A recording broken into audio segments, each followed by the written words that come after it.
Assalamualaikum warahmatullahi wabarakatuh. Dengan saya Tiara Salsabila Pratama dari kelas 11 Otomasi 1. Di sini saya akan menyampaikan tugas PKK Resum Pembelajaran. Mohon disimak ya. Terima kasih. Pengertian analisis SWOT Project. Analisis SWOT adalah alat yang digunakan untuk mengevaluasi kondisi internal dan eksternal sebuah proyek ataupun organisasi. SWOT tersendiri merupakan singkatan dari 4 elemen utama yang dianalisis, yaitu 1. Strength atau kekuatan. Faktor internal yang menjadi keunggulan proyek atau organisasi seperti sumber daya yang kuat, keahlian tim, atau teknologi yang unggul.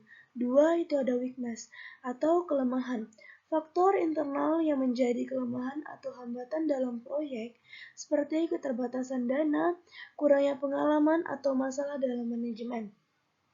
Yang ketiga yaitu ada opportunities atau peluang. Faktor eksternal yang bisa dimanfaatkan untuk keberhasilan proyek seperti tren pasar yang positif, perubahan regulasi yang menguntungkan, atau kemajuan teknologi. Yang keempat itu ada threat atau ancaman. Faktor eksternal yang bisa menjadi tantangan atau resiko proyek seperti persaingan yang ketat, perubahan ekonomi yang tidak stabil, ataupun masalah hukum yang dapat mempengaruhi proyek. Slide ketiga ada aspek manajemen dari man, mesin, material, money. Yang pertama yaitu ada man atau manusia tenaga kerja. Yang pertama itu ada aspek pengelola sumber daya manusia yang terlibat dalam proyek atau operasional organisasi, termasuk pemilihan, pelatihan, pengembangan, motivasi, dan penempatan yang tepat. Itu yang kedua ada tujuan, meningkatkan efisiensi, keterampilan, serta produktivitas karyawan agar mereka dapat bekerja dengan efektif dalam mencapai tujuan organisasi. Yang kedua yaitu ada mesin atau peralatan. Yang pertama ada aspek pengelolaan alat atau teknologi yang digunakan untuk mendukung proses produksi atau kegiatan operasional. Ini termasuk pemilihan, pemeliharaan, dan pengoperasian mesin yang tepat untuk meningkatkan efisiensi. Yang kedua yaitu ada tujuan. Memastikan peralatan dan teknologi yang digunakan dalam proyek atau produksi selalu berfungsi dengan baik, tidak ada downtime yang panjang, dan mendukung operasional efisiensi yang efisien. Slide keempat yaitu ada material bahan baku. Aspek pengolahan bahan baku, komponen atau sumber daya yang diperlukan dalam produksi barang atau penyediaan jasa. Ini meliputi penggadaan, penyimpanan, penggunaan, dan pengendalian persediaan. Tujuannya yaitu dan mengelola bahan baku secara efisien agar dapat memenuhi kebutuhan produksi tanpa ada pemborosan atau kekurangan yang dapat mengganggu kelancaran proyek ataupun produksi.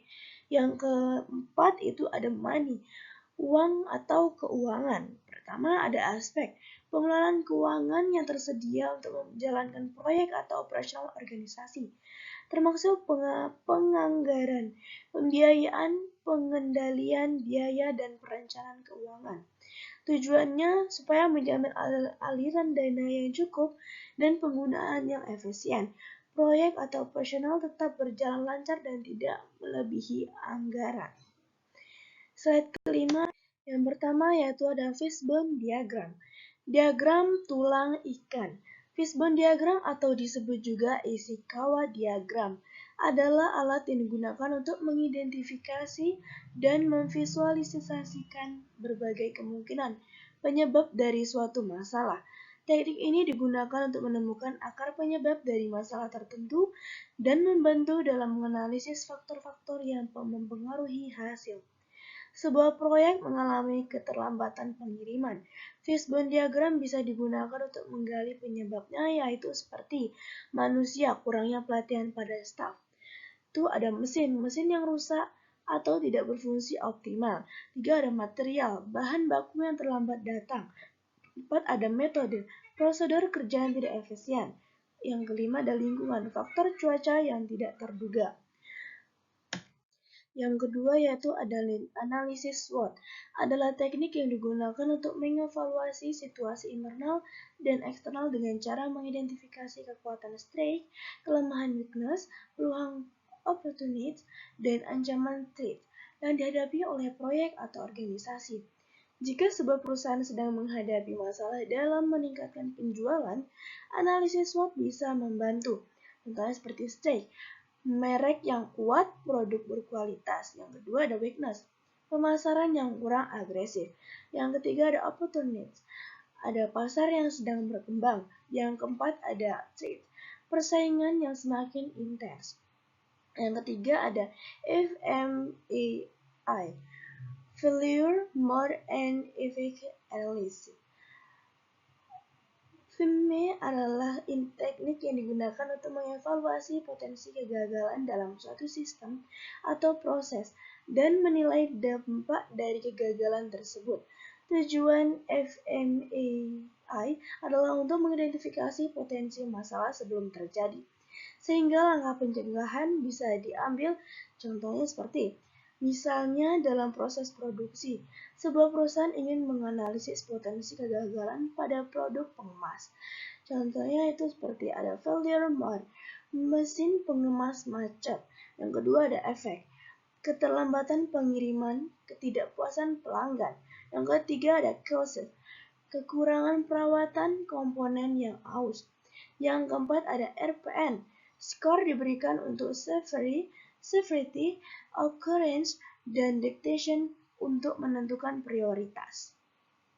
Slide kelima ada produk yang menggunakan jasa prototipe dan massal. Produk yang menggunakan jasa prototyping misalnya adalah produk yang memerlukan pengujian, evaluasi, atau modifikasi desain sebelum produksi massal. Prototyping adalah proses pembuatan model atau contoh awal dari produk yang memungkinkan pengujian fungsionalitas, bentuk, atau desain sehingga bisa ditemukan masalah lebih awal sebelum produk jadi diproduksi secara besar-besaran. Yang kedua ada produk yang menggunakan jasa massal. Biasanya adalah produk yang diproduksi dalam jumlah besar dengan tujuan untuk memenuhi kebutuhan pasar yang luas. Proses produksi massal ini umumnya dilakukan dengan efisiensi biaya dan waktu, menggunakan otomatisasi dan proses yang terstandarisasi untuk menghasilkan barang dalam jumlah besar dengan kualitas yang konsisten. Slide ke-6 yaitu ada kesimpulan. Kesimpulan dari hasil analisis SWOT adalah gambaran menyeluruh tentang posisi suatu organisasi ataupun proyek berdasarkan 4 elemen utama yang dianalisis. Ada kekuatan atau strength, kedua ada kelemahan atau weakness, yang ketiga ada peluang opportunity, yang keempat ada ancaman atau threat. Dengan memahami elemen-elemen ini, organisasi atau proyek dapat merumuskan strategi yang lebih efektif untuk mencapai tujuan yang diinginkan. Mungkin itu saja presentasi ataupun penyampaian yang bisa saya sampaikan. Mohon maaf apabila ada kesalahan kata ataupun perbuatan, mohon dimaafkan. Wassalamualaikum warahmatullahi wabarakatuh.